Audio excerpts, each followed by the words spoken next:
egg salt. Kain tayo. Ito na yung egg na maalat.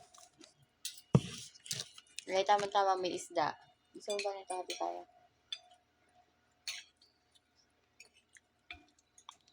Hindi ko na sinabihan si Weng kasi may ano na hati natin. Alam ko naman si Weng. Ano? Bigla. Dahil na. Uy. Sarap. Sarap. Itlog malat. Magbenta tayo. Sarap. Magulang. Maalat. Nilagang itlog. Hindi maalat eh. Gustuhan ko yung paksiw. Tikman mo muna. Weng! Kasi maghaka-haka ka, nilagang itlog. Pagalitan ng ni Arat. Sabi mo maalat? Hindi. Ano yun? Nilagang itlog? Yung sakto lang yung alat niya. Itlog malat na. Hindi siya maalat. Hindi siya... Alam mo, nagustuhan tayo ng isang gulay ganito. Hindi man sila gumagawa ng ganito. Ito lang. Butan din lang. Malakas yun sa vitamins yan. Hindi sila gumagawa.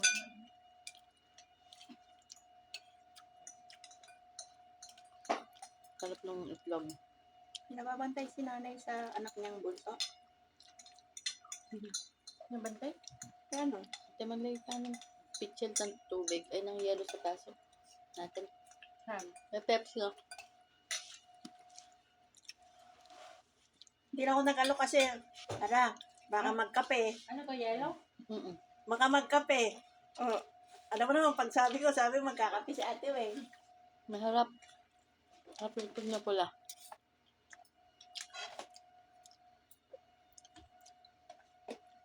Ganito lang yung tepo ko. Oo. Tama-tama may isda. Ako nga yung paksiw na ano. Sarap.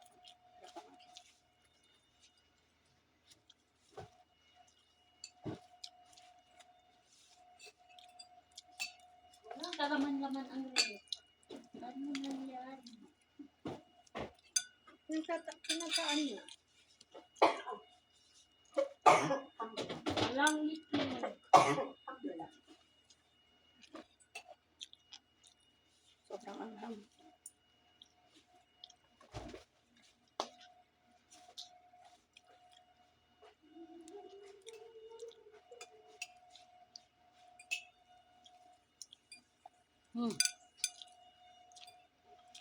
Masarap po yung itlog ni Ara na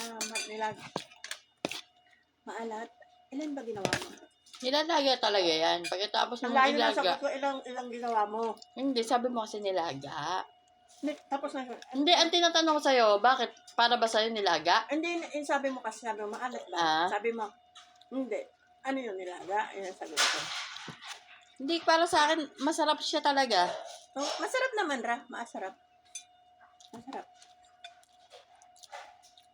Makikita mo kasi yung oil niya. Masarap naman. Kasi hindi man niya itik eh. Kung itlog ng itik yan, mas masarap yan. Itlog ng, Iba, ano yan eh. Manok yan eh. Diba pag mamantika pag itik, no?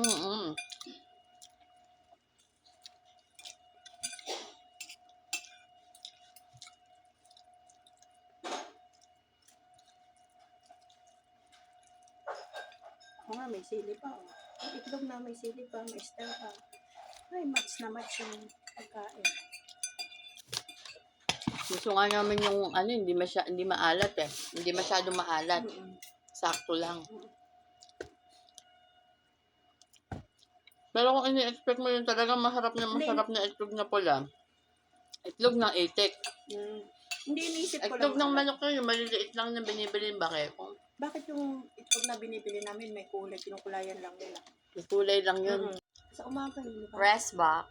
Diba sa umaga nyo? Sa umaga ba?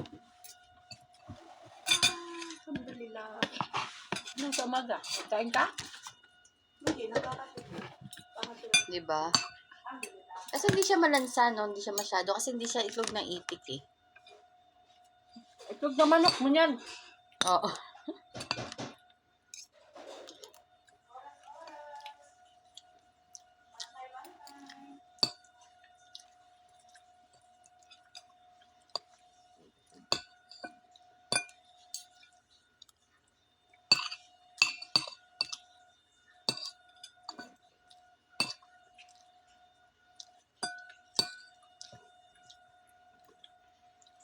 Tapos bibilan, di pa sila nakaalis. Diyan. Andyan pa rin. Parang wala yung ano yun, no? Hmm. Parang wala nang pag-asa umalis. Hmm. Sino ba? Sino ba? Matanding.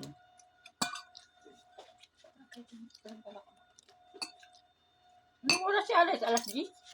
Madre. Ah, lamang ate Win. Alas 10 yan si Alex. Mga partihan na. Partihan na ano. Diyan naman, sa kapitbahay. Kahit na, eh, kung yun ang start nila eh. Kaya lang hindi man naghanda dyan sa labas. Hindi tulad dati. Talong siguro. Ay, malamig. Mm-mm. Tapos na yung party, ate Win, yung maingay sila na napatugtog-tugtog dyan na wala na. Tapos na. Diba yan? Sa loob na naman. Tayo malamig. Kain nga naman siguro ngayon. Malamig. Ganda pala dito sa atin. Tawagin sila. Tinitingnan mo pa, ubuhin mo na. Ang dami ko nang nakain. Tinitingnan pa ni Rowena. Ate tayo. Sarap eh. Ate tayo. Tinitingnan pa ni Ate Rowena na nagustuhan niya. Masarap po yung masarap. Ate tayo. Na, ayaw mo.